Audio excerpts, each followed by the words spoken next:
this is Kandia with Kandia Haynesworth Designs, and I am in the official classroom for the Sew and Show workshops. Today I am selling a sewing machine. It is an old sewing machine. It is in a cabinet. It is made by Kenmore. But this is also a DIY that is incomplete. And what that means is I started to paint the cabinet but never finished it. So on the outside it looks white, but when you open the top and reveal the cabinet inside and the sewing machine, you will see that it's incomplete. However, this is a good starter sewing machine, and I will go through the pros and the cons, and I will be very clear and upfront with you so you will know exactly what you are getting if you decide to purchase this. Let's take a look. So for starters, when you open the top of this sewing machine, you will see that the cabinet is incomplete. Okay, so this is a very easy fix because I just simply spray painted it.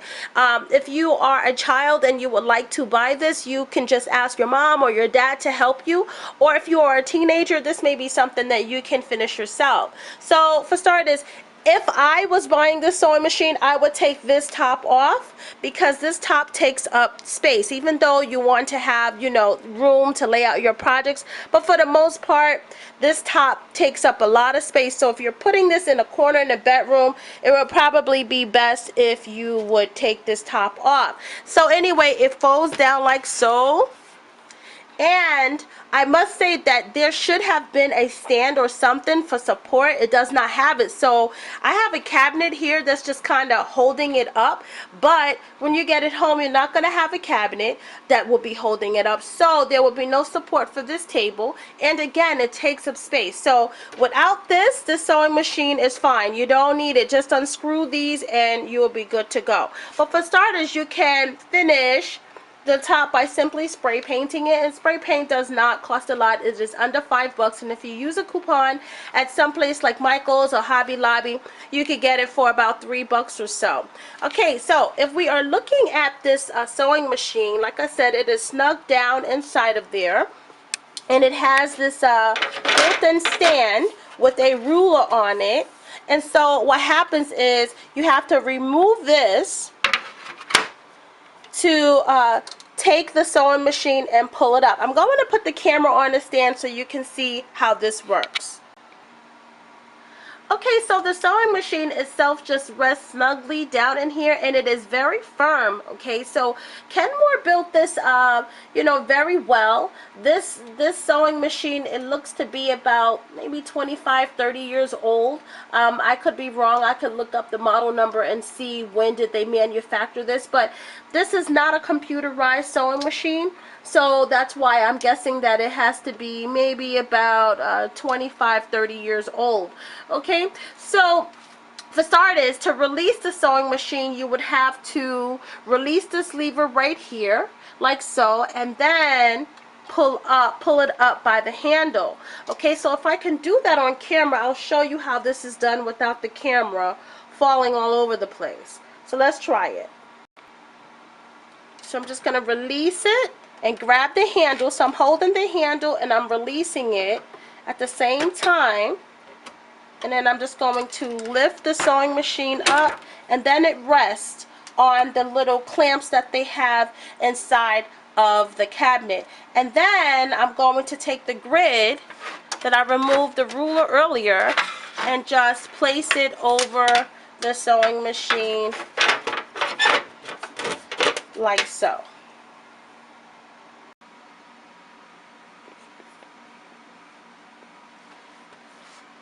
And so the thread actually has its own stand that moves back and forth like so.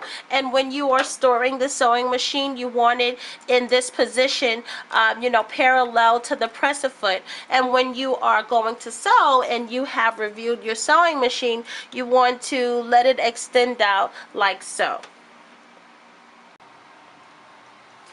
Okay, so now here is where the spool pin is, and you're going to just place your thread on top of the spool pin like so, and then place the spool cap on top of it so it doesn't jump up around when you are sewing. And then you're going to follow this path, so the thread comes up and it goes through here, through the thread tension, and then it goes through here and down. So for starters, let's see if you can see that. I'm going to take the thread and bring it upwards.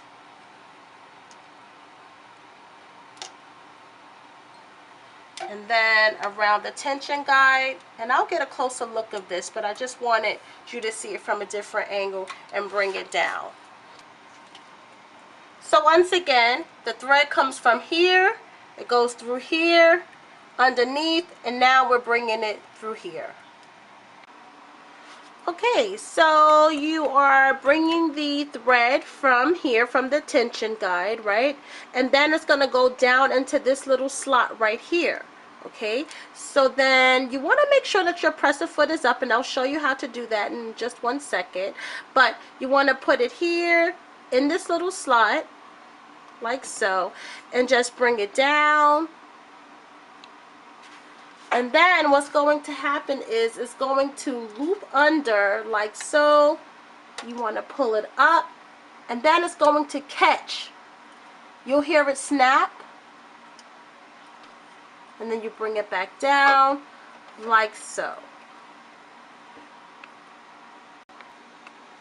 And then when you bring it down, you're going to see these two little arms. You just want to take it, your thread that is, you see my thread, and just kind of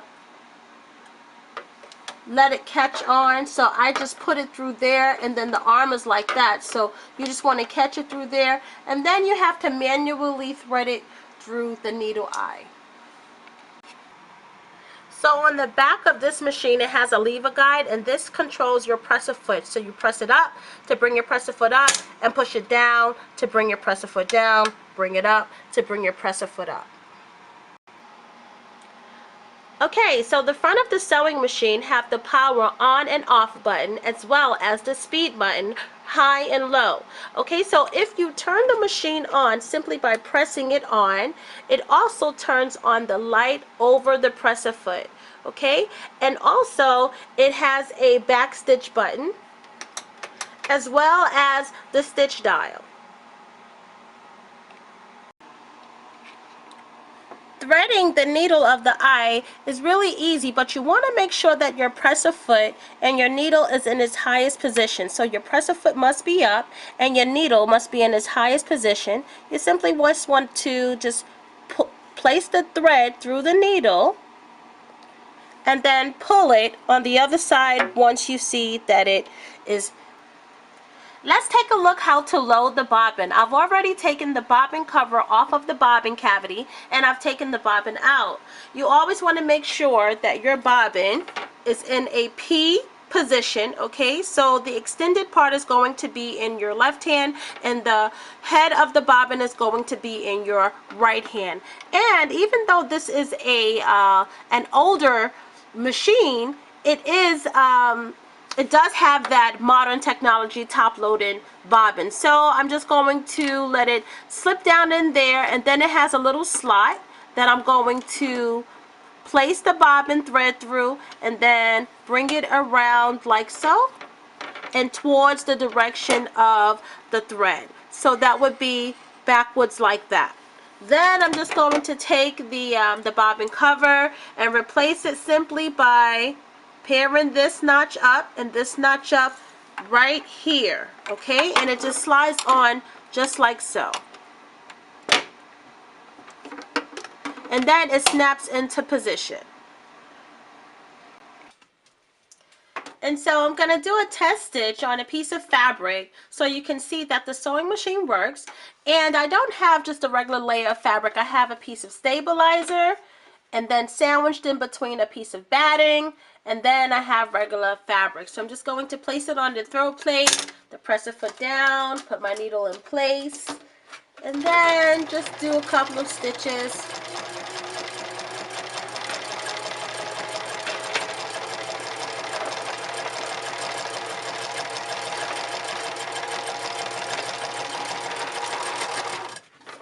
And presser foot up. Needle is already up, and now this doesn't have one of those little cutters that's on the side, so I'm just going to cut it with scissors, and there you have it. Okay, to simply put the sewing machine away, first you want to turn it off. So you want to just press the power off button and you'll see that the light turns off. Then you want to turn the spool pin inside so it is underneath the arm of the sewing machine and it is parallel with your presser foot. And then you want to remove the grid or the ruler temporarily, and you want to keep it close by because you want to replace it back in place when you release the button. And then let's see if I could get the camera so you can see what I'm doing here. Okay, so I'm going to be releasing this button. Actually, this is not a button. This is just like a lever. I'm going to be turning it upwards, but in the same time that I'm turning it upward, I'm also going to be holding the handle. So my right hand will be on the lever, bringing it upwards, and then my left hand will be holding the arm or the handle of the sewing machine, and it will simply fold down or drop down into place. So I'm holding it with this hand, the left hand, and I'm just going to reach back here in that lever, and I'm going to release it. And once I release it, it's going to drop down in place, and I'm just going to let it rest there. And then I'm going to place this back in place, and then simply turn this over. Now, one of the things that I want to say that if you don't take this off, then you can just turn the top back on. But if you do take the top off, then you could just leave it like so, or you could leave your sewing machine in the upward position. Okay, so I got the top. I'm just going to close it in place. And now it becomes a tabletop, okay? So, it's up to you. This sewing machine, once again, is up for sale. And you can call me at 570 or text me at 570-733-4300. I will also put all of the information down below. It is being sold for $20. It is not up for delivery. Delivery is not an option, so I will not ship. I will meet you in the Poconos, but I will not ship. That's all for today.